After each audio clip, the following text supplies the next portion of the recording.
And welcome back, Mr. Secretary General. Thank you. It's great to see you. It's a pleasure to get to host you here today. You know, over the past 3 years, we've worked closely together, and I want to thank you for your leadership. And you've heard me say that a number of times, and it is heartfelt. I have really watched you lead the alliance through some very challenging times. You've kept NATO united and resolute through the most serious threat to transatlantic security since the end of the Cold War. Over the nearly 2 years since Putin's unprovoked invasion of Ukraine, NATO has grown stronger and more united than ever. NATO became even more capable last year when Finland joined. And I'm very pleased that the Turkish parliament voted last week for Sweden to join NATO as well. And we're looking forward to welcoming Sweden to NATO soon.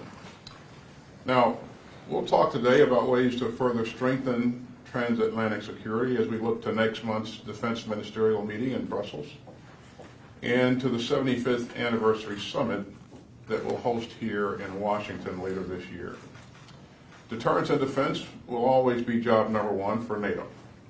And we've made excellent progress on implementing the decisions that our leaders made at the Vilnius Summit.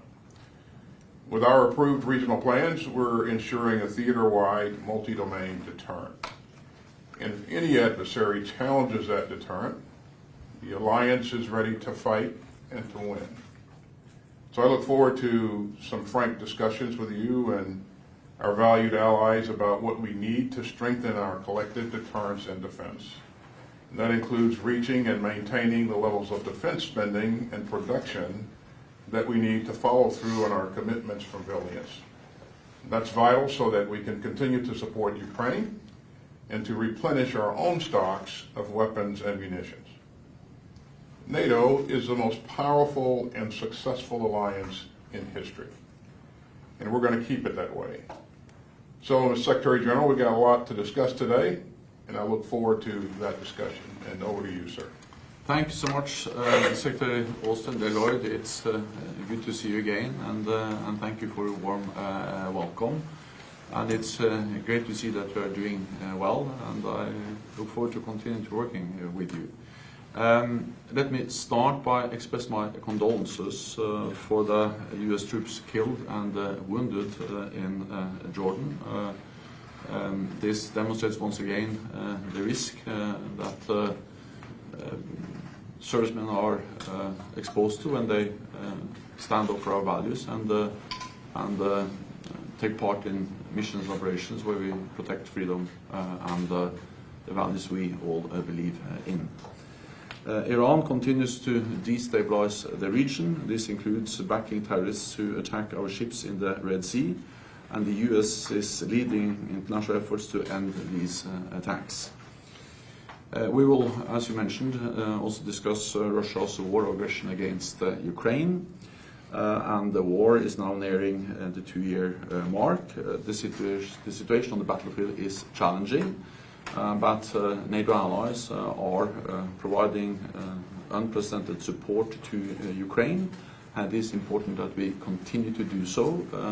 Our support to Ukraine is not charity, it is an investment in our own security, because the world will become more dangerous if President Putin wins in Ukraine, and this is also closely watched in China and Beijing, so that makes it even more important that we continue to support Ukraine. And therefore I also welcome the leadership of you and President Biden in ensuring that we are going to continue to support Ukraine. We will also discuss how to continue to adapt the alliance in the future. NATO is now holding Steadfast Defender, our biggest military exercise in decades, with 90,000 troops, including many from the United States, demonstrating how NATO has adapted and how we have increased the readiness of our forces, and how we also have deployed more forces to the eastern part of the alliance. We also see growing competition with China.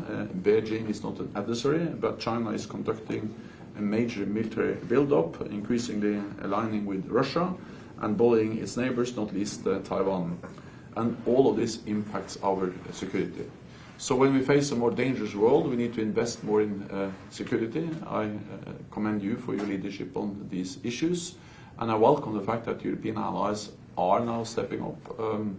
All allies across Europe and Canada have increased defense spending, added 450 billion extra US dollars for defense, demonstrating that they take this seriously, and I look forward to the defense ministerial meeting next week and also the summit here in Washington in July, where we're going to celebrate the 75th anniversary of this alliance, but also work and agree on important decisions on how to continue to ensure that NATO is the most successful alliance in history.